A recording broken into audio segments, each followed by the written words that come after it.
Peace and blessings, family. Welcome to the Black Artist Fair presented by Comcast and the Black Arts District. My name is Adam Jackson.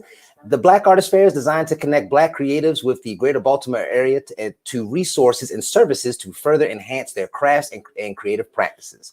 We recognize that often Black creatives have less opportunities to develop throughout their careers. So this space has been curated to provide quality opportunities for growth, to challenge the ways in which racism and white supremacy has impacted Baltimore's creative community, and to develop strategies to make Baltimore a more culturally equitable space. We invite you to listen for understanding and, most importantly, to build with us. So today we have our World of Media panel that's going to be led by Brother Clear Conscience. I'm going to bring him on in a little bit, and we'll get our panel for this afternoon started. And he can also introduce us to our panelists for this afternoon. And matter of fact, I'm not sure. Oh, there he is. How you doing, brother? Good to see you. Peace, family. How you feeling? Doing all right. I'll let you get to it. Word. So I guess getting right into it. Thank you so much. Okay.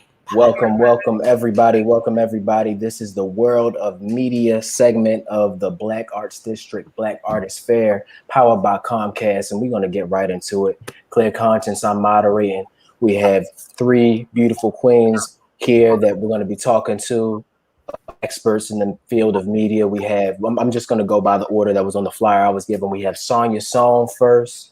We have Miss Raven Paris. We have Miss John Thompson. And we're going to get right into it. So starting us off, in fact, you know what? I want to mention a few things before we start. For the audience, I just wanted to reiterate the fact that the bios of each of these queens will be linked to the program. Adam, he'll lead you in the chat, and yeah, we're gonna get right into it. So I'm gonna open it up just like this. So I'll let you all introduce yourselves. I'll start with Miss Sonja Sohn. In 2 minutes or less, can you tell the audience a little about yourself? Well, I guess I'll just sort of stick to my career. I guess I first came into the world of media in a popular sort of sense through the television show The Wire as an actor, and I spent most of my career, the last 20 years, as an actor in the business. And in the last 5 years, found myself with the opportunity to direct documentary. And also I'm now not beginning, but I'm in the midst of authoring a memoir as well. So yeah, lots of busy work there. And yeah, I just look forward to sort of answering questions and sharing a little bit more about the journey in depth. Great, we love to hear. Take up too much time. Great, we love to hear. We love to hear about everything. Miss Paris. Hi, everybody. I'm Raven Paris, born and raised Baltimore, Maryland. I am a multimedia strategist. So I started out doing radio. I created my own internet radio show, Love the Culture Radio, and based on how I marketed myself, branded myself, that opened up other opportunities for me. And I was able to work for DTLR, work for 92Q. I moved to New York. I was working with TMZ. And now I'm back home and I focus on entrepreneurship. I'm now an author of The Game Changer, Startup Kit to Become or Sustain Entrepreneurship. So I help entrepreneurs and creatives just brand and market themselves and learn how to make, a lot of good money from their digital platforms. And I'm also now the Maryland Lottery announcer for WBAL. So that's a little bit about what I do, all things media, all things involved with my voice. And I'm excited to be here. Yeah, we love to see it. We love to hear it. And also, I believe I saw that you just recently got married. Congratulations to you. Congratulations to you. Big congrats. So let's keep this thing rolling. Miss Thompson, if you could Hello, and thank you all for being here. Get right into it, yeah. Okay. I'm Jean Thompson, and I'm currently a self-generating story machine. What I do is in the area of nonfiction, and I come to this after a 30-year career in traditional journalism. I worked at the Fort Lauderdale Sun-Sentinel, the Baltimore Sun, and the New York Times, and had an opportunity to transition when I left the Times and come back to Baltimore and really think about what kind of storyteller I wanted to be as I watched print media changing and the world of advertising changing. And you understand the business of being a creative and the business of being a writer. You know, when the money's not there, the publications are not there, the opportunities are not there, they pick and choose who gets covered and who doesn't get covered. And we know what happens often in our community when decisions are made about how to cover us and who gets covered. And I had worked my way up to be a manager, and I really wanted to manage myself more. So I am also now working at the Audacity Group, which is a branding company here in the city that's Black owned. And I have had assignments that take advantage of my journalism background. So recently I had the opportunity to train African-American CEOs in the art of writing opinion articles and getting them out onto blogs, into newspapers, and to represent their own voices, tell their own stories, and own their own narratives. And that has been truly a joy and a blessing for me. Absolutely, absolutely. We love it. That's exactly what we need. And we're going to get into that and a whole lot more. And yeah, so as you've all heard, just from these introductions, these queens are experts in this space, successful in this space. So make sure you're soaking up game. Make sure you're listening, because a lot of gems are going to be dropped. So let's keep it rolling. Let's get right back into it. So what has been your experience as a Black person in the world of media? I'll start with that, and then I have a follow-up to that question, but I'll start right there. What has been your experience as a Black person in the world of media? We'll keep the same order going, Ms. Sohn. Wow. It's a broad question. Yeah. And I could answer it, I think, from a couple of different perspectives, you know, and I guess it's broad for me because I've participated in, you know, as a person, a Black person in media in a couple of different capacities, as an actor in front of the camera and as a documentary director behind the camera. And then as, I mean, you know, yeah, let's just keep it there. I won't go too I sometimes feel like a Jane of all trades, or and however you say it these days. Talk about it. But I'd say initially it was just my career started in the late 90s, I guess, when I started to try to find my way into a public space. And, you know, there was a very narrow lane at that time. I think you can remember, you know, you can count on, you know, this many hands, you know, the shows, you know, Black shows that were on TV in the 90s. And so you can imagine how many, you know, what the roles were, you know, the pickings were like for the rest of us. So, and I think I really had to not pay attention to the odds. I really could not pay attention to the odds. And I think just as a Black person in the world, I think I grew up in a time, you know, just after the civil rights era, late 60s, you know, early 70s being real formative years, where for me, there was a like everything before then was supposedly a lot more difficult to achieve. And I was then trained to sort of believe that I actually had more opportunity and could be and do anything that I wanted to do. My father was very instrumental in planting that in me and connecting that to just who I was, you know, what my capacity was, and that now supposedly some opportunities were opening up. And I think I had to believe in a part of that illusion, because part of it is true. You know, I would be remiss to, and a bit dark to say that there haven't been some structural changes. But I do have to balance my cynicism a bit. But I will say, buying into that made me feel that, what, I can't look at you're going to tell me what I can't do. Right. I know the limitations. So the way I cope, to be quite honest with you, it's just to say I can't see that. I just didn't see it. Right. And, and that's how I got, and I think in a way that's how I sort of found my way,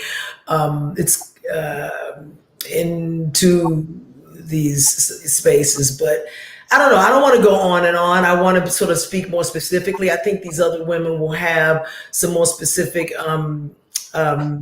pieces to add, and I might be able to jump off of that. Right. Okay. Okay.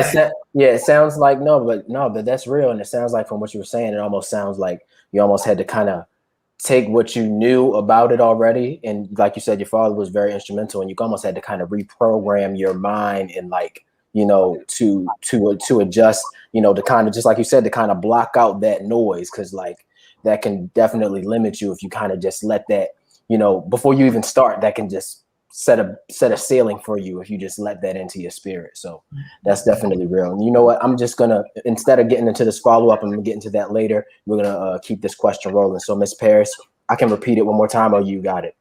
Yeah, I'm gonna answer from a different angle. I wouldn't say I feel like being Black is always a thing we gotta experience, but more so being a woman in a male-dominated industry, feel like have really been my biggest obstacle, because I really have to prove myself, right? I have to prove that I'm beyond just my looks. I have to prove that I actually have a talent and a skill, and I'm here to actually work, and I don't need lend me a hand. I just need you to open up a door and give me an opportunity. So I think those have been more so my biggest obstacles, just proving that I am worthy to have a seat at the table, which is why I had to end up creating my own table. And then based on them seeing how I was able to develop my own table, then other opportunities opened up for me. So I think that would be from more so my angle, just being a woman in a male dominated industry, wanting respect and not wanting to have to sell my soul in order to get these opportunities that I see other people are capable of getting. That's real. That's real. And the things that queens are doing right now, paving the way and doing the great things that you're doing, that's gonna be the change into changing what that is. And also, just like you said, I love what you said about even though creating your own table, because sometimes you knocking on that door. Sometimes you'll be knocking on that door forever. You feel me? You just gotta get that joint rolling. So and that's real, and I think that's something important for all of us to take away from that, definitely. And Miss Thompson, we're gonna go right to you. Thank you. And I'm gonna agree with everything that they said, and I'm gonna add that sometimes the obstacles are your own people. And that's just real. I mean, and I'll start with my father. My father told us when we were kids, I'm one of 6, he said, you're going to have to be 10 times better than the white kids who were coming along. You're going to have to be 10 times better. And you're going to have to prove yourself over and over and over and over. So you got to get to the place where you feel fearless and tough, but you also have to take care of yourself inside, or you'll be destroyed. You'll just be crushed. Absolutely. And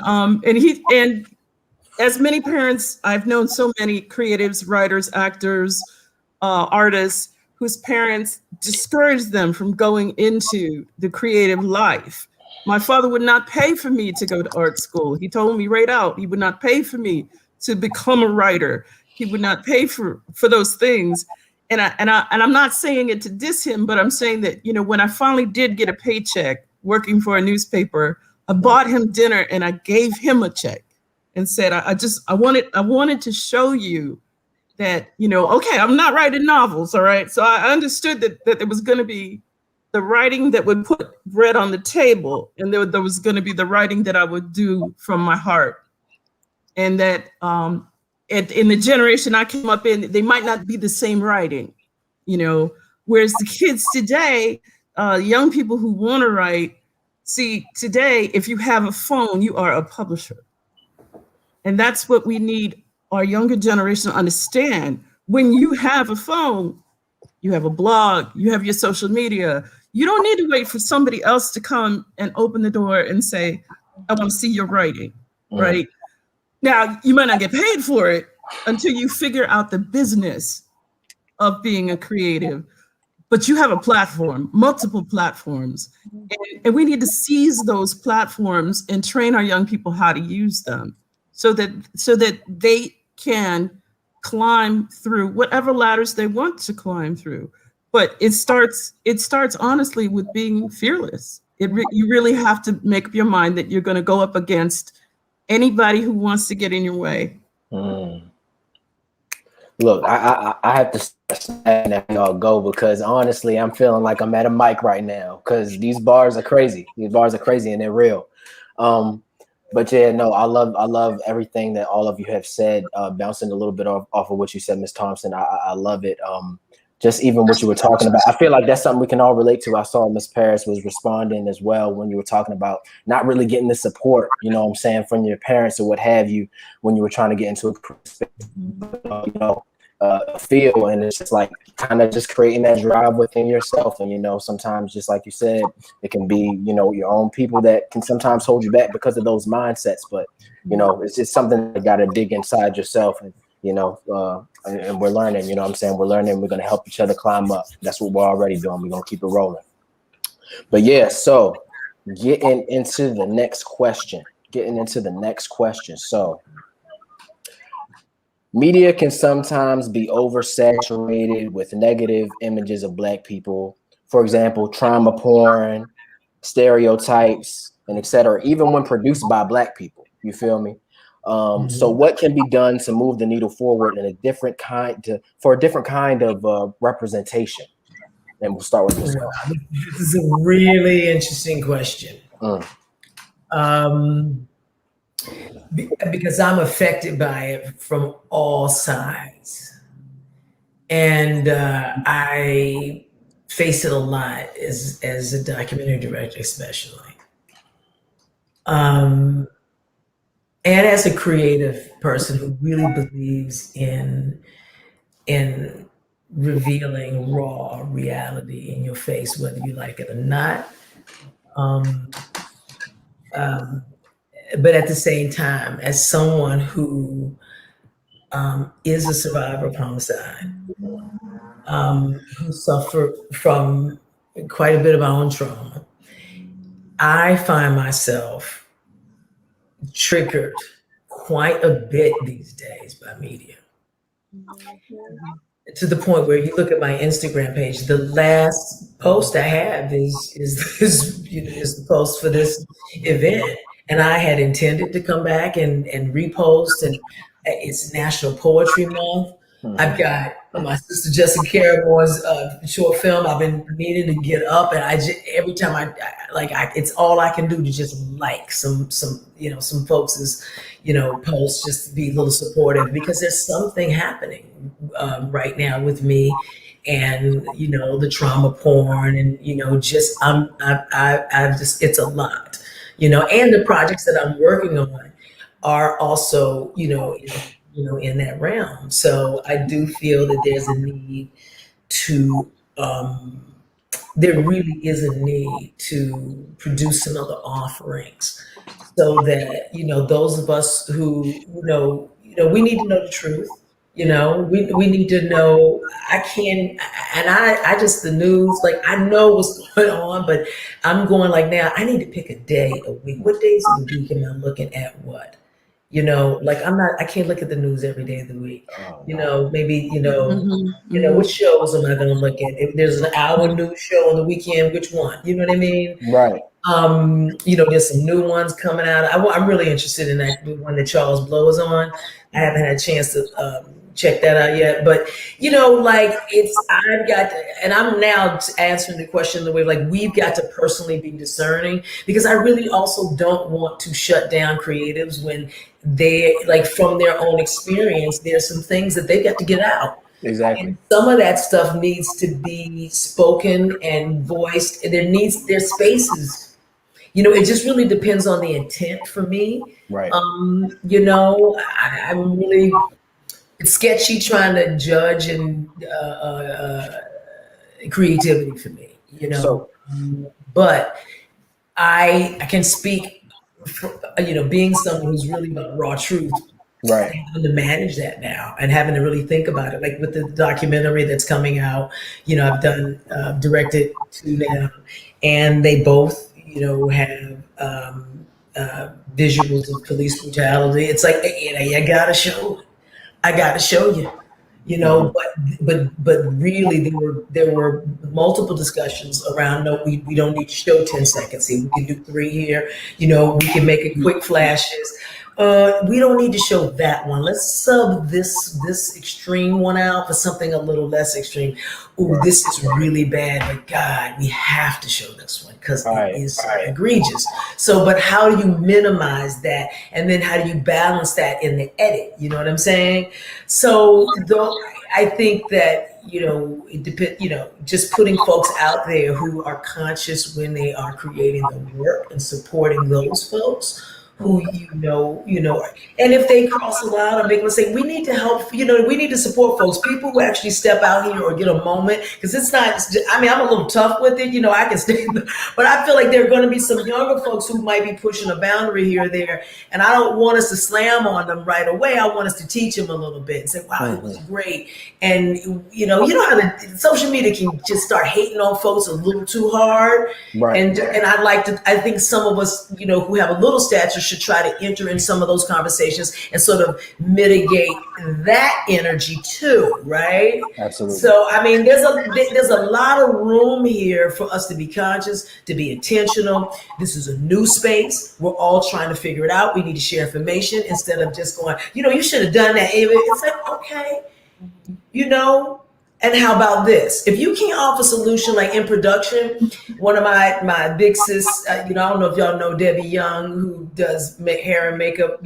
She is a titan in the business, and because she is such a divine mother and a queen, and she raises the vibration to every set that she goes to. And I want to offer this because I think this is because we have to raise up everybody. You know what I mean? We have to mentor, and we have to, and in the spaces where we're I need you mentoring me, younger people mentoring me, because I need you to lift me up and tell me when I need to watch my language or whatever. But the whole deal is, if you're going to criticize, or if you're going to point out where there is, some improvement that needs to be made, or some thought that needs to be, if you're going to critique, then please offer a solution too. Absolutely. So that's, to sum it up, we're in a new space. We all need to be conscious. We need to support those who are being intentional. We need to give room for those who are well intentioned, but may be a little rickety with it, and and just keep moving forward. And I have there's another project that I'm really kicking around right now that is about that really focuses on like Black joy, a family legacy in the South, people, there, of course, there's much more to it than that, you know what I mean? But there, I'm also tired. Like, I need that for my soul, So I think remembering when you are one of those voices that every now and then, stop, and maybe there's a little something different that you can do as well for yourself, because sometimes we don't even see it. I feel that. Thank you. Oh, man, I have a little echo going on now. Can y'all hear me? I can't hear anything anymore. I don't know what happened. Y'all saying y'all can hear me. Can somebody say something? We can hear you. We just muted. Was I? Am I good now? You're good. You were good. Okay, cool. All right, so we'll keep it rolling. Miss Paris, do you need me to repeat the question, or you can go ahead and have the floor? Repeat it, but I kind of feel like Sonja touched on some good parts. Right. Repeat the question. Right. So media can sometimes be oversaturated with negative images of Black people. For example, like trauma porn, stereotypes, and even when it's produced by Black people. So what can be done to move the needle toward a different kind of representation, besides just getting that negative side all the time? Yeah, I agree, like what Sonja was saying, because like, how can you really tell someone what type of art they should be creating if this is their way of expressing themselves, right? So of course it can become too much at sometimes, but it's up to us to create boundaries for ourselves. So it's just like, you have to limit what you're following on social media. You have to limit how much news you're watching. You have to limit what type of movies you're watching. So I feel like you have to create your own boundaries, because people have to be able to use their voice to get their stories out there. So like you said, if you don't really have no better results or solutions for them, I don't feel like we can really tell someone what type of art to put out there. Like she said, it does boil down to the intention behind why you're doing it. If you're educating us, if you're informing us, or you're letting us know a different perspective of what the Black story looked like, then who are we to say that you should not be able to create that? That's my personal opinion. Create personal boundaries for yourself to limit what you are intaking, so it don't become too much for you. I feel that. That's definitely real. And we're going to go straight to Miss Thompson. I totally agree. And when you said Black joy, I'm feeling that really, Sonny, because particularly with this social media, but with the daily news, the repetition is very, very painful. I have probably seen more murders watching social media than I have experienced anywhere in my lifetime, because everyone is sharing the video of George Floyd, and they're sharing the video, and I'm not saying we're not supposed to look at it. It's not for everyone. Let's understand that as well. But the presentation of it is magnified the more times it's shared. And the algorithms, if you start to understand how those things are built, the more you click on it, the more it feeds you. So, I tell my friends, click on chocolate for a change. Okay. Go find some beautiful Black children doing something and click on that and see how many more of those you get. Because there's a built-in structure it's designed to send you more. And if you only click on negative, trust me, you will only get more negative. And I agree as well that you can't tell an artist to not be an artist. This is, and I'm not even talking about censorship. I'm talking, about letting the artist take the lived experience and express it. I think that's one of the most valuable things that we can do, is express our lived experience. At the same time, I think what I've learned in my career in the media is that I want to be the director. So I'm so proud of you, Sonja, that you are the director. You get to consciously decide how that story is depicted, how much goes in and how much does not. And with your work on radio, you to be in the management position where you are controlling, that was always my goal. I slogged and wrote the little stories and all of that stuff for years, but what I really wanted to do was to get to a point where I would have some control. And I couldn't fix the whole media, I couldn't fix the whole newspaper industry, but what little piece I could control, I was going to do what I could do with it. And I think that we talk to young people about, being on TV, or being famous, or being a writer, or I want to sing, or whatever it is I want to do creatively. But we're not stressing that they need to prepare to be leaders.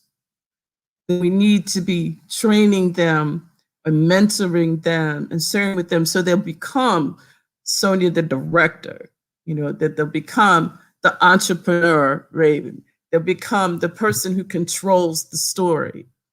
And until more of us control the story, we're going to get all that other stuff. And it doesn't mean we're all going to tell the story the same way. Some of us will sell out and all kinds of other things will happen. But more of us have to tell the story and be in control of the story that's told, and push the stop button when we see, no, that's not something that we're going to play today. Absolutely. I feel like that's real. Just being the gatekeepers of our own story. I will say this, I guess, just adding on, and anyone can answer this, but would you say in the case where, because this is part of the question that I feel like is really important to kind of even highlight, is when it's talking about even when produced by Black folk, you know, we kind of get this. So do you believe that it's a situation where, you know, of course there is that place where artists are just being artists and truly expressing, you know, what's around them, and that's what art is. But then it's also comes into play where, you know, we might live in a world where Black trauma is profitable. You know what I'm saying? To people, like, you know, the world wants to see that. The world wants to see us in dysfunction. You know what I'm saying? The world wants to see us feed into stereotypes and other negative things. Do you think that ever plays a role, just as far as like, you know, in the Black folks that are in the industry, with some of our Black folks, just like the with the success with as far as I'm sorry. Do you think that plays a role in their decision to produce that kind of art?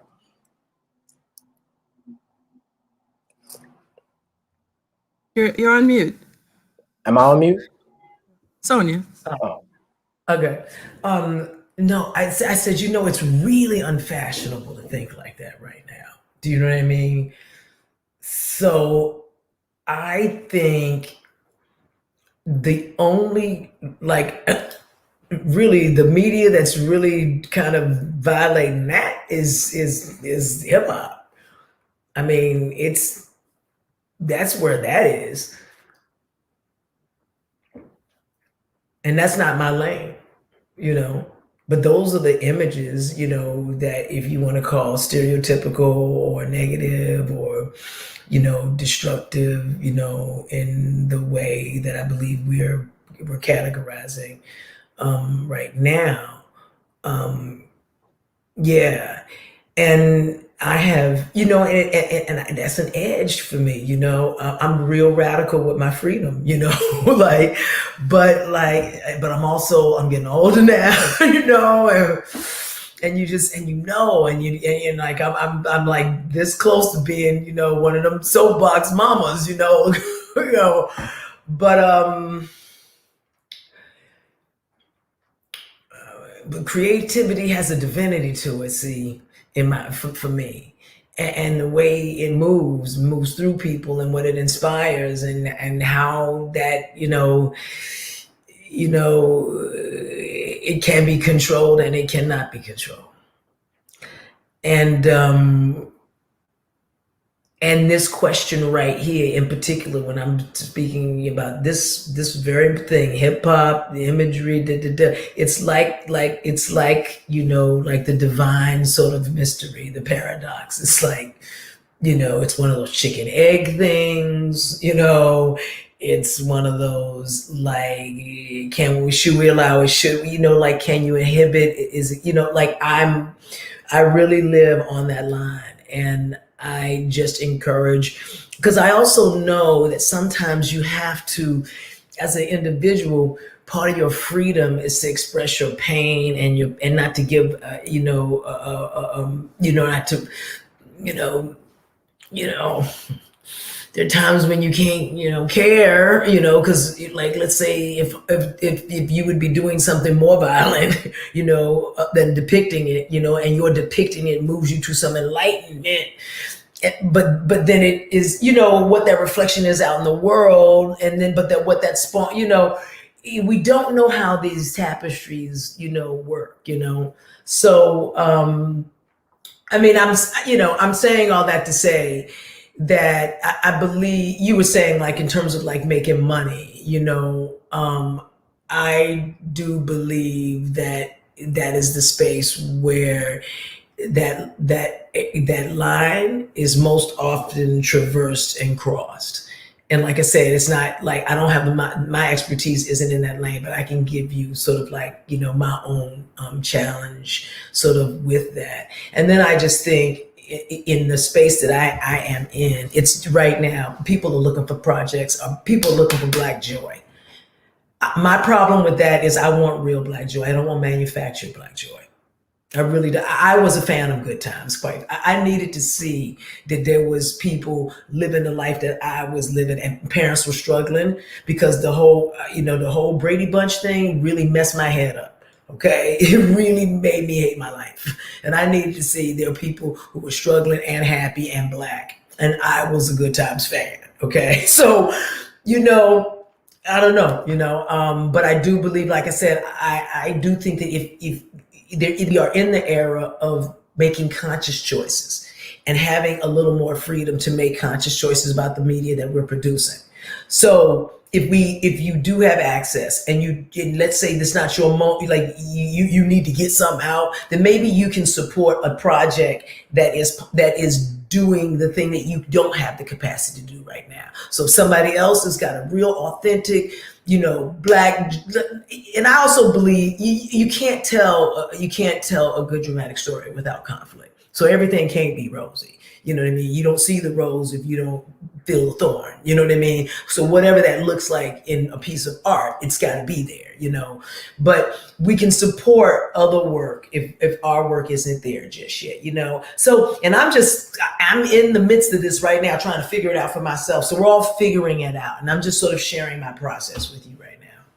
Right, absolutely. And I was asking that because what I felt like what I was trying to say is just as far as just that dysfunction and whatnot, those pieces of art being pushed versus the Black joy and such, because we know that there's artists out there that are creating everything. There's no shortage. Just a lot of times, even when it comes to hip hop, as you were speaking of, in a lot of ways, there's a lot of negativity in hip hop culture, but then there's also plenty of hip hop music out there that is very, very enlightening that a lot of times just doesn't get pushed the same way.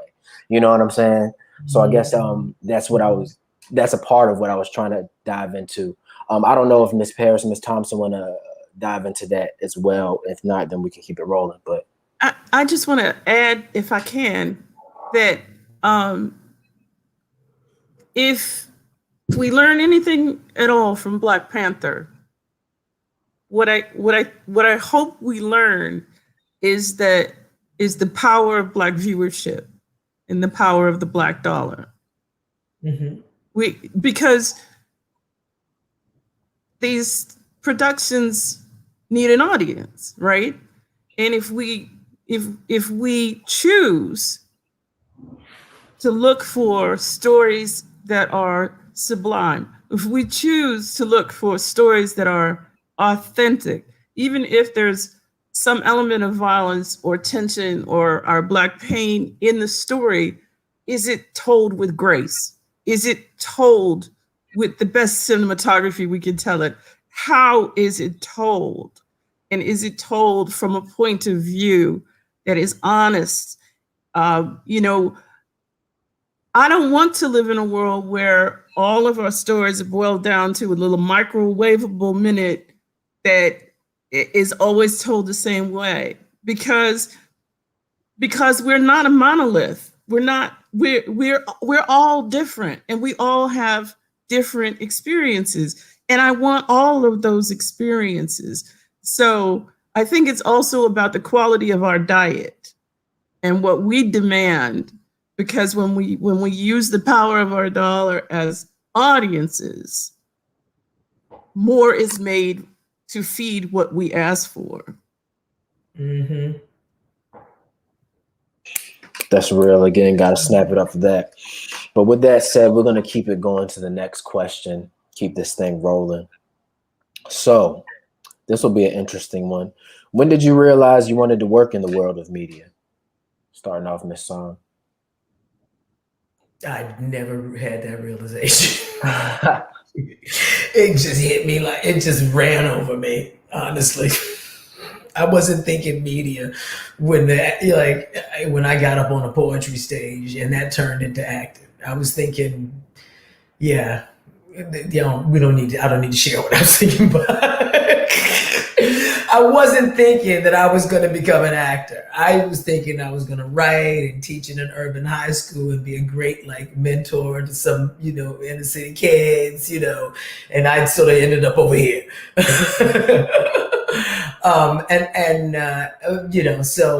Yeah, I'm gonna just be the one. I'm the short answer on that one. For sure, Miss Paris. I grew up watching TRL and 106 in Park and seeing how these AJ and Free and Lala were able to be themselves, make a lot of money by talking to celebrities and doing music countdowns. It was like, what? It's jobs like that? So I think that really inspired the idea. But growing up in Baltimore, you hear about being a doctor, being a teacher, being a nurse. That's pretty much it. No one tells you how to get into the radio or how to get on TV. So it's almost as if like it's not even possible or doable. So by the time I got to college, I wanted to go to school for communications because you hear that's what you should go to school for, but you have the projections of family and stuff in your head, like you was talking about earlier. And they're like, no, you need to go to school to be this. You need to go to school to be that. So I actually ended up going to school to be a social worker. So that's what I went to Morgan State University to do. But I feel like it was a part of my alignment. It helped me understand myself. It helped me be able to meet people where they're at. When I was interviewing, and when you are passionate about something, passion and God's alignment always meet. And once I was given the opportunity to start an internet radio show, I took my passion and I made something that I only had saw growing up and I turned it into my own. And that's kind of like how I created a lane for myself and got into the industry. But I always wanted to do it. I just always dreamed it. I got so much joy by watching them live out their dreams. So it was always something I wanted to do. Yeah. Most definitely. Shout out to that early 2000s, mid 2000s era. Yeah, 106, man. That was legendary. So much was legendary at that time. But Miss Thompson. So as a kid, I was a big reader. I was a great reader. I thought the librarian hated me because I would go in there and she would say, well, you can have 10 books. That's the limit. And after you read them, you can bring them back, and then we'll let you have 10 more. And I would get the 10, and I would be back 2 days later, and I would say 10 more. All right, you said I could have 10 more, and I couldn't eat enough. And I started reading beyond the level they thought that I was supposed to be reading, and eventually that led to the desire to write the stories too. And my first little efforts at writing were about 9th grade. And all my teachers in school said, oh, you're going to be a teacher, a social worker. They had this list of where they thought we were supposed to be. And I said, no, I kind of want to be Zora Neale Hurston. I kind of want to be, Langston Hughes. I kind of want to do something different, And they're like, you'll never eat. You'll never make it. You'll never, the you'll nevers came at hard and fast. And I said, well, go over it, go around it, go under it, go. You got to just have to figure out a way to do it. And what I have found valuable is having mentors, is identifying people who were doing it and writing to them. It's just, I'm old, y'all, so it was pre-internet. So you write them a letter and you say, I really enjoyed this article that I read that you wrote for the New York Times, and how do I do that? How do I get there? And meeting people who were doing it and going out of your way to find them and say, just one tip, just give me one tip. I don't want to take all your time. Just give me one tip. What should I be doing? And in my case, what they said is write more, write every day, write for an hour. Don't stop writing. Learn the rules of the game. Learn the fundamentals and master them, because it's a craft. And master the craft so that then you can break the rules. But you have to learn the rules before you can break the rules. And that was some very good advice to get very young. I love it. So We're gonna keep this thing rolling. That was great.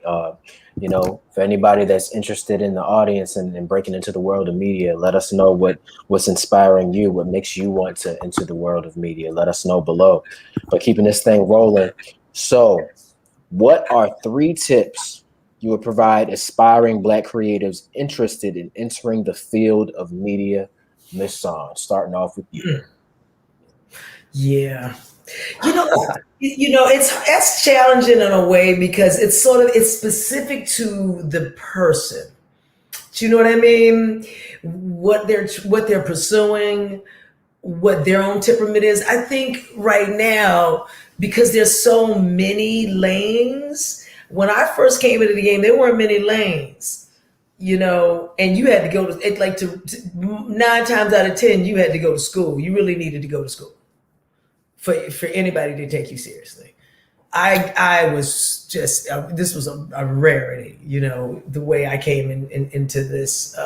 But I think it was a rarity because I was probably on the forefront of different types of entry points, right? Spoken word was coming in that no one had, it was sort of like new. Right. And people were now starting to pay attention to alternative, like in the 90s, people thinking the word alternative, this and alternative, people starting to look to the left. You know what I mean? Like in the margins a little bit. So that was just starting to happen at that time. So there were very few lanes. And so school was kind of a thing that you really probably needed to do. I still advise that for certain fields.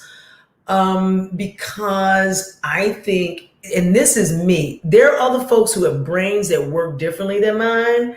I love a class because I love knowing what I am doing before I get there. I have learned a lot on the job, everything. And I'm going to tell you, it's challenging and stressful to come in a place where people have already been prepped and you're learning and trying to shine at the same time, and people actually think you already know things that you don't. That's really hard. Because in that situation, and this is where I think folks then start taking things personally that they shouldn't, because they don't know what they don't know. And then they start, screwing themselves out of an opportunity and a future. So I think it's really important to try to if you're going it in the road less traveled way, and I believe also there's some my having come the way I've come, I can't tell you that you can't do it that way. You know what I mean? And I do believe that there are folks who will be much more adept at doing it that way than I have been. But hindsight is 2020. I think moving forward now, it's a little different for me, having, fallen into my own, potholes and whatnot. So I would say, just if you have the opportunity to get schooled or trained, and you don't have to go to necessarily, if you go to a program and one that is esteemed, it means that you get connections. If there is any career that is dependent upon connections, it is this one. It is a career in the arts. Okay, you can be, because there is so much talent out there. You know what I mean? That's why the internet is great. That's why social media is great, because you have instant connections. The odds are, they're just going. And now the industry is coming to that pool. So you have a different thing going now. And that's why it's really important now, to go back to your point, Raven, you got to start your own thing. You cannot be waiting, because you know what? That 8-year-old who's got 1 million followers because they done got a little business, or they done a little book, they didn't wait. Okay, you 28, you late, baby. I got in this game at 29, 30. That's really late. That was back in the 90s. These days, I mean, and you can get into it at any. What I also like is you can be older and jump in too. What you can't be is averse to change and exploring.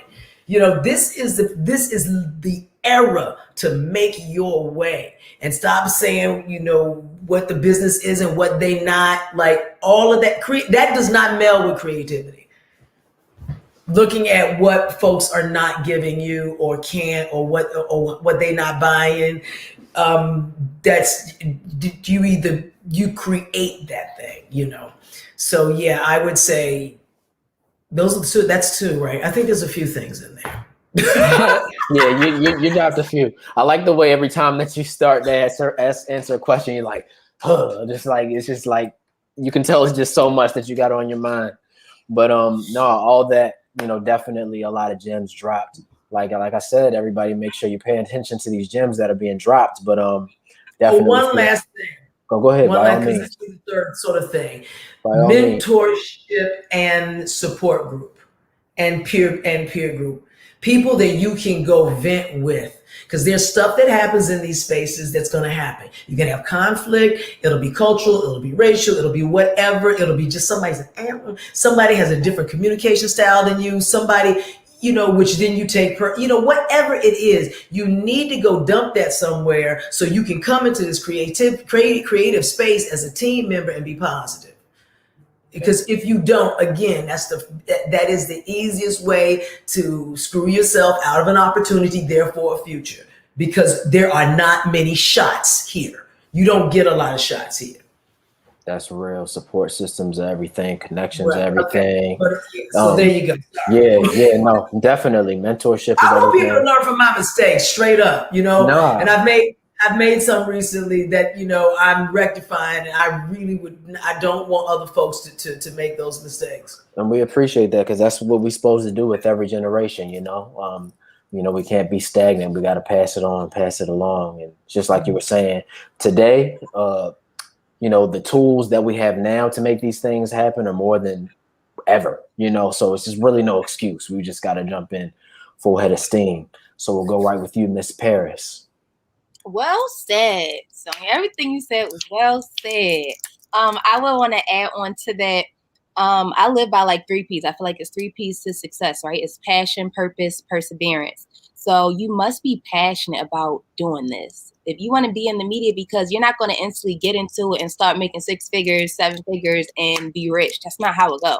You have to be passionate. You have to love this. And by you loving it, that's what's going to allow you to tap into your creative juices. That's what's going to allow you to like network and put yourself out there more and really explore whatever it is that you love. So really be passionate about it. And then once you tap into your passion, then you'll find your purpose. But if you like doing hair, if you like doing nails, if you like reading, if you like writing, like it's a purpose for all these things, right? So passion and purpose go hand in hand. Then you have to know how to persevere through these hard times. If you have to have 2 jobs at a time to invest into whatever it is that you're passionate about, you have to do that. If someone told you a no, are you going to just stop because they told you no, or you going to keep going? So you have to know how to persevere through those hard times in order to make it to where you want to be. And then on top of that, you have to utilize social media. Social media is the number one tool that I was able to utilize that really opened up doors for me. I use my platform as my portfolio. Even when I'm working with my clients, when I'm working with other entrepreneurs, when I'm working with business folks, you have to utilize the resources that we have. And Instagram, Facebook, social media, that's the number one free tool that we can use in order to get ourselves out there. And then that's Sonja was talking about too, like schooling. Even if you don't want to go to college, it's so many type of like me, I graduated from the Wien Academy. It's not around anymore. They just ended this year, but it stands for Women Entertainment Empowerment Network. It was owned by 4 women who are in the industry, do a lot of amazing things, and it created a network for us. It's a 4-week course. I had to move out to New York, and you actually learn every part of the industry. And then on top of that, it gives you a network. Different women that you can work with, different people that you can cry with, different people you can learn from, different people who will give you other opportunities. So all those things are very important. Like you said, get some schooling in. So many trades you can do. Even now, by me being an entrepreneur now, it's so many courses that I take. I've taken a course to pitch myself to media outlets. I've taken a course to create funnels. I've taken a course. There's just so many ways that you can learn to become better in your field. So those are the 3 tips that I would give: passion, purpose, perseverance, utilize social media, and take some courses. And that's beautiful, because I want to point out how, you know, when you were just wrapping up, you were talking about courses that you've been taking, you know, to show that you're still learning. You know what I'm saying? You're still working at this, like even at the stage that you're at now, you know. So the work never stops. The work never stops. There's always something that you can learn. There's always something that you can get better at. So always have to be a student. They always say that, like, you have to be a student until the day that you die, because we can't be comfortable in where we're at, because it's just so much more that we can grow, so many more things that we can just add to our mindset, and then we pass that along to other people. For sure. I love it. It's all real and we appreciate it. And we're going to wrap this question up with Miss Thompson. Go ahead. So all of these are gems, and all of these are real. Coming from lived experience, I would add that if you want to be in the media, there are a couple of things that will, in addition to all of those, a couple of things that will help. One thing that you often learn too late, I learned late and went back, and that is that if you master a body of knowledge, in the news business, they call it a beat. In the blog world, it's a niche. Or a genre. It's a genre.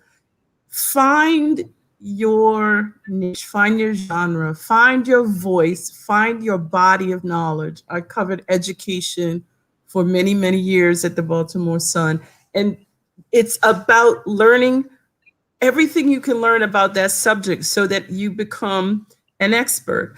Why do you want to be an expert? Because you want to recognize when somebody is lying to you, and you won't recognize it unless you have taken the time to learn, or you have developed a network of people and experts you can go to and say, does it really work this way?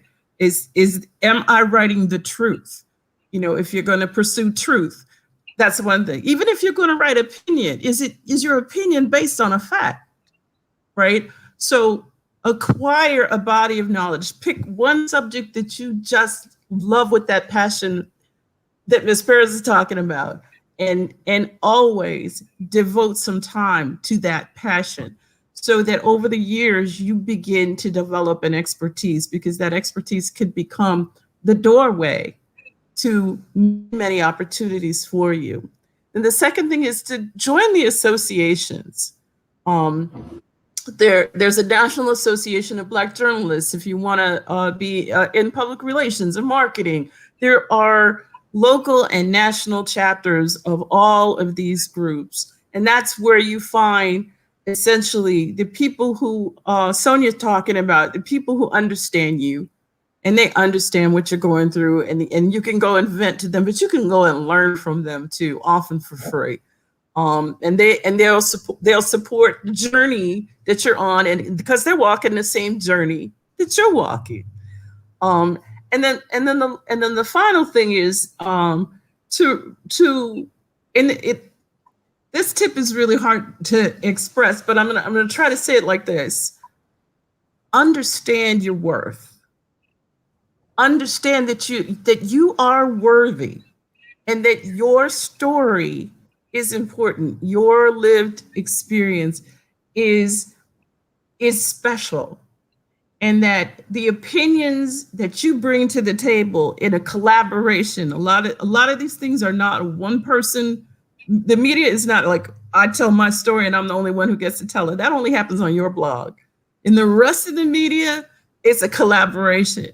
So you have to learn to be the team player, and you have to learn how to understand that you are worthy of being at that table, and that your lived experience could change the story. It could change the script. It could change how the story is sold, as well as how the story is made. So love on yourself a little bit along the journey. And consider that your experience, the Black experience, is valuable. That's real. That's very real. Yeah, snapping it up again.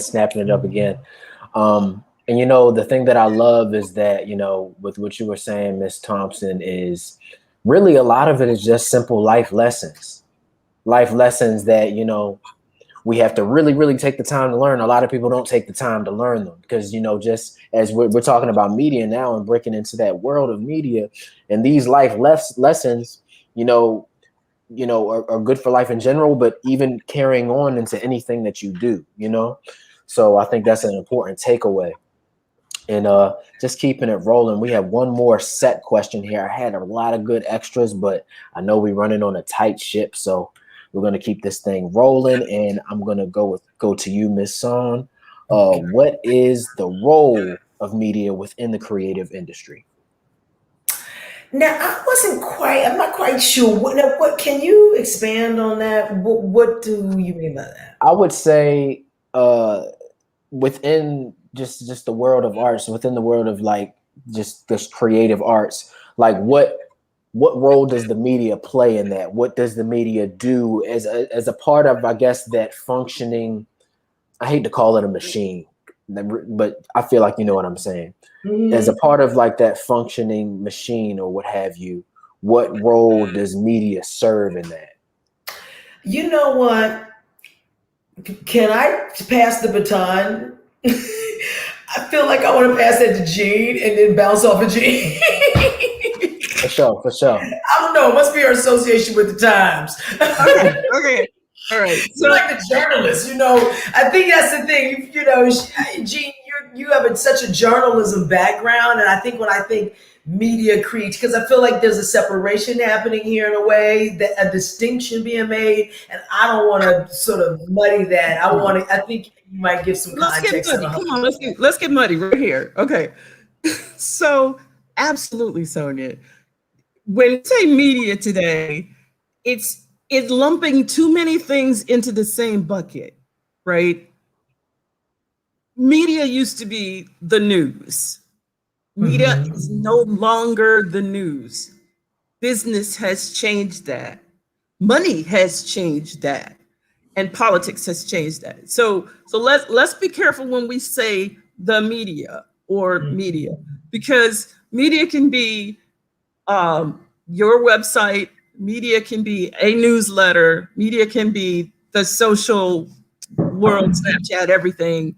Media can be the news media and the television media, but film is also media, and music is also media, and we're living in a media age enabled by all this technology. So when you say the role of media in the arts, that's a lot of buckets, because it's also what we make. Our output is media. But if you're talking about the role of media in covering us, that's a fascinating world, because it used to be that we in the arts relied on the media to help us make our money. We used to expect that, let's say theater, we used to expect there'd be a critic that would come to the show and write criticism. That industry is almost dead. And for a lot of reasons I won't go into, but you see that the major newspaper in Baltimore barely covers the arts and Black arts, and I used to be the features editor, so I know what I'm talking about. There used to be a staff of 30 people back there who just covered entertainment and the arts. They're gone. It no longer exists in that form, right? So there are no art critics anymore, very few around the country, here and there. And there are art blogs and art newspapers, but there's no critics. There's no theater criticism on a large scale. A lot of these have changed. So we still need the opportunities to get our work out in the world, but we now recognize that those are filters, and that our work passes through those filters to get to audiences. It would be more helpful, I think, for us to think in terms of, how do I reach my audience? How do I get the widest audience for my work? And who do I want to filter or talk about my work, right? And I'm okay with criticism. I think criticism helps you grow when it's informed criticism, right? So now, as an artist, you need to go out and find who are the informed voices that can help you get your story out. You need to study who are the people We call them influencers now. That's a kind of a funny word, but it's really the truth. Who are the influencers that can help? And then you need to use your own voice and recognize that, you can own your own narrative as much as possible. That's real. Is That's that, real. did I do okay? I think that was great. I think that was an awesome answer. That was a great answer. That was an awesome answer. I learned something. Thank you. Well, Hey, did you want to bounce back off that, Miss Sohn, or did you want to pass it? Oh, no, I'm good. Are you good? Okay. I thought that was perfect. Okay, you had the floor, Miss Paris, if you want to answer. nope. Okay. Sis answered that amazing. We'll leave that one there then. Yeah, I feel like she hit just about all the points.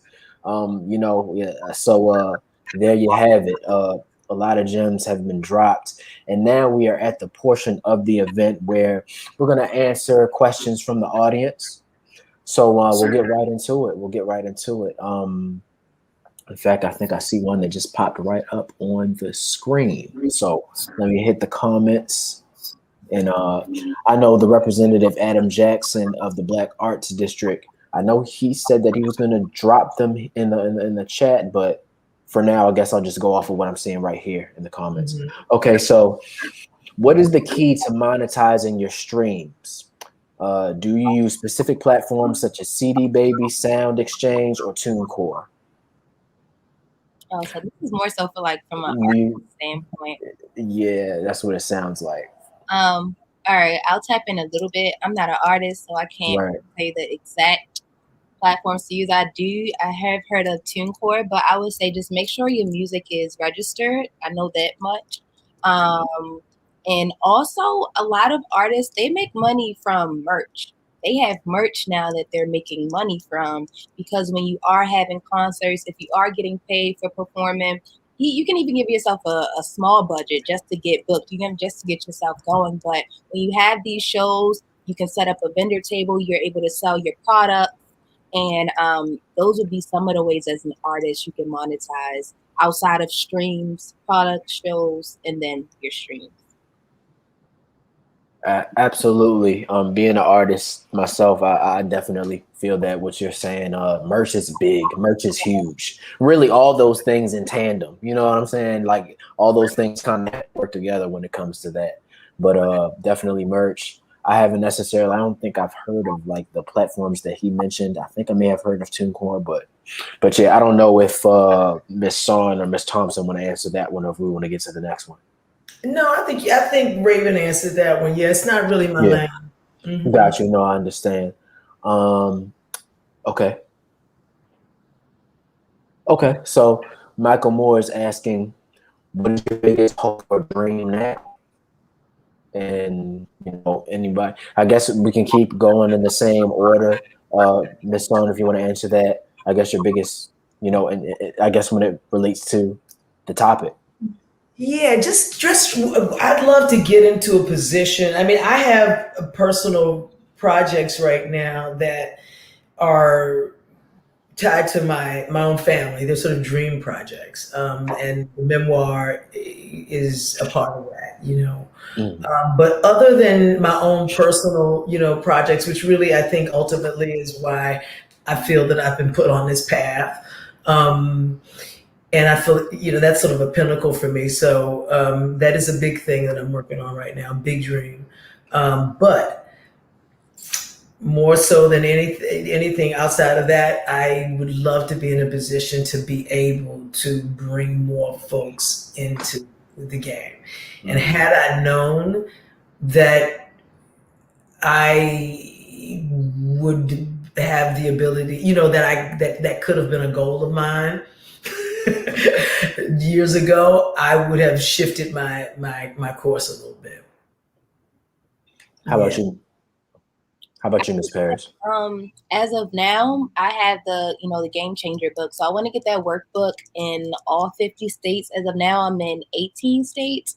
So if I can get it in all 50 states and it's being taught inside high schools and colleges, that's the goal, because I feel like we're taught to do the regular stuff, but what about us making our own money? That's not something that they actually give us the tools to when we are in school. So that's my goal. And also for me to just be able to host a TV show. I grew up watching 106 Park, and TRL was like, yeah, I'm blessed to be able to be the Maryland news announcer, but I want to now actually get now on a show. So if I'm able to host the show, host a reunion, and be back on radio full time, those would be the dreams and the goals. Absolutely. And Miss Thompson. Those are amazing dreams. Those are just wonderful. And I hope you get to feel that joy of getting that on that way. I really do. So let me tell you that you never stop dreaming, because I still have dreams, and I've come, through being in management, and I've come through being a reporter and a writer, and I teach others to write now, as well as writing for the Audacity Group clients and others. But here's my little secret dream. My passion is Black history, and it always has been. And I have done some writing along the way, but that's not something that the big mainstream white-owned newspapers were interested very much in, right? And now that I'm past that phase and moving into the next phase, I've done more writing that reflects research that I'm doing about primarily Black women's stories that have never been told. So I spend a fair amount of my free time doing that research, and then developing stories about it that I hope will one day help the next generation understand that we don't have to wait for the mainstream media, newspapers, TV, or whatever. We don't have to wait for them to come along and tell our stories. Mm-hmm. There's nothing to stop us from going and getting our own stories and telling them. And sometimes it's hard to find those stories because you can Google a whole lot of Black leaders from Baltimore, Black women leaders even from Baltimore. You can Google their names or go to the Pratt Library and you won't find stories about them because the mainstream didn't cover them. You'll find them in the Afro's archives, and you'll find them in the private writing. But we want our stories to be told, and we want to leave our stories for our children and our grandchildren and the next generation.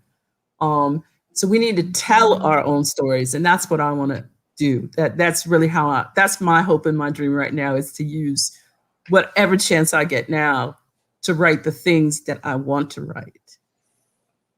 Great. Glad to hear it. And you know what? We're going to speak all that into existence right now. Everything that y'all just said, we manifesting all that. We're going to speak all that into existence. That's coming to pass. We're going to speak that. And so it looks like we got a couple more questions. We're running up on time, so these will be the last one or maybe two, depending on the time we have answering. But I see that I missed one from a little bit earlier on. So Michael, Miss Sohn, go ahead. I'm running out of battery, so I either have to go run and get my cord, or I see this question might be for me. It is going to be for you.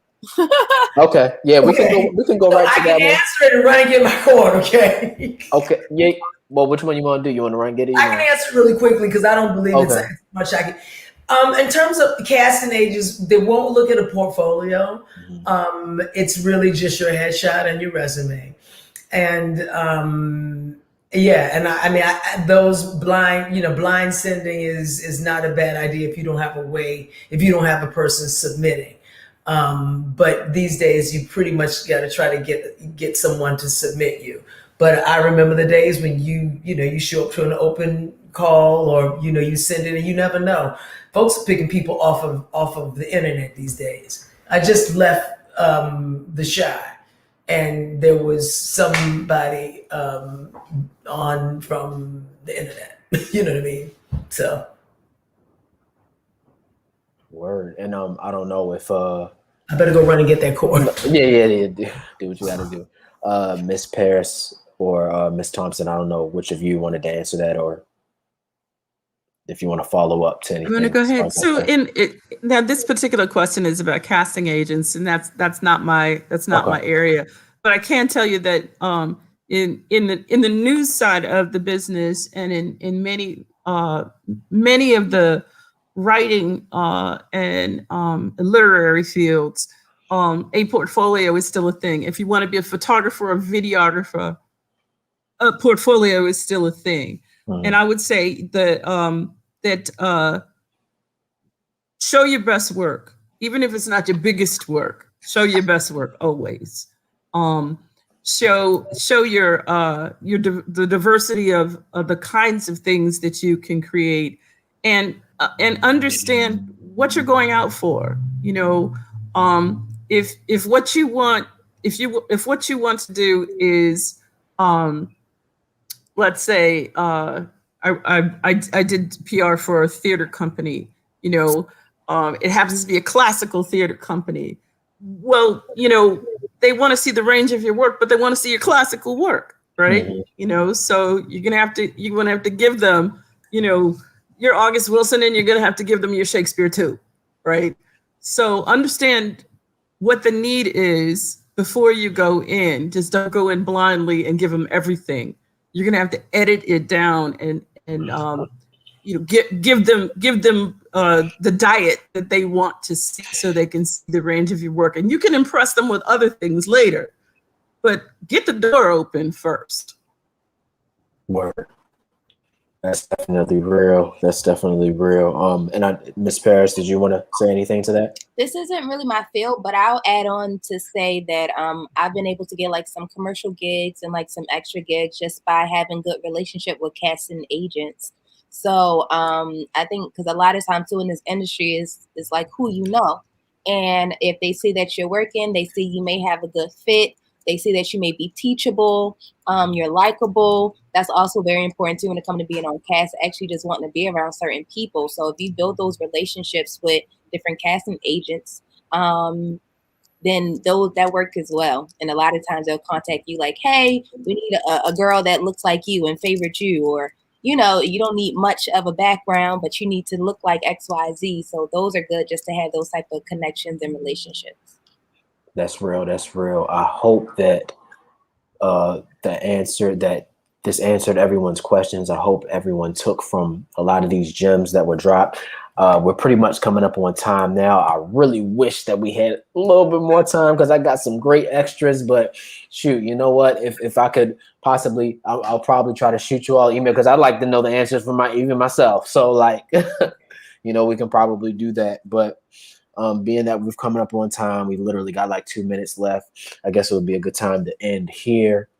I don't know if Adam Jackson is gonna pop in. I'm not sure exactly how you all want to end. Oh yeah, you can just wrap up and then I can end everything off. Oh, that's a bet. And with that being said, I go by the name of Clear Conscience. I'm an artist myself. I didn't even give myself a proper introduction, but I rap, I poemize, I sing a little bit, songwrite, what have you, a few different things. But I also moderate conversations, and that's what I was doing here. So thank you to the Black Arts District. Shout out to this amazing. Make sure you tune into this fair that's going to be going on all weekend, powered by Comcast. Shout out to them. They're the plug for all Black creative arts, Baltimore. You know, definitely check them out. Thank you, Queens, so much for dropping these gems. Really appreciate y'all. If y'all have any ending words, we can go in order or what have you. I don't know if I'll just say thank you. I am honored to have been invited. I have been a fan of LBS, you know, since I landed back in Baltimore, and the Black Arts District is everything to me right now. I realize I don't have time to support every single cause, but I am down with this one, and whatever y'all need from me, I am here for it. Thank you for giving me the opportunity to share and to learn. Thank you, Raven. Thank you, Jean. Clear Conscious, you did an awesome job. Honestly, I was really impressed. I was actually noticing that as we went along. And Raven, I think you'd be awesome as a host. So good luck to everyone. And thank you all for tuning in and supporting. Everybody support LBS and the Black Arts District. The Black Arts District is the future of Baltimore. Okay. This talk about, economic engine, talk about feeding, the youth, the spirits, the creativity, making sure there's places where, a lane folks, where there's young folks can jump in, or not even just young folks, adults. We need to create this space. What you're talking about here, what we're talking about here, it just doesn't exist yet. See? So we got to, that's what we're doing, and that's what y'all are doing with the Black Arts District. So I just wanted to just say I'm down for that. Thank you. It was definitely good getting to learn you guys, because I heard about definitely Sonja, Jean, I heard about you guys, but to now be able to actually match up faces and personalities, I'm very grateful for this opportunity. I'm actually teaching a branding and entrepreneurship workshop tomorrow at 1:30. So if y'all are just tuning in now and y'all would like to add to the workshop tomorrow, I'm sure that information is on the website, but I'll be doing that. And if you have not already, get the book, get the workbook, The Game Changer. It just helps you really develop a good brand for yourself and actually learn new ways to monetize from your digital platform, from your digital business. And I'll actually do one-on-ones as well if you need help with your social media and branding and whatever you need, I got you. So I'll be back here tomorrow at 1:30. And Miss Thompson.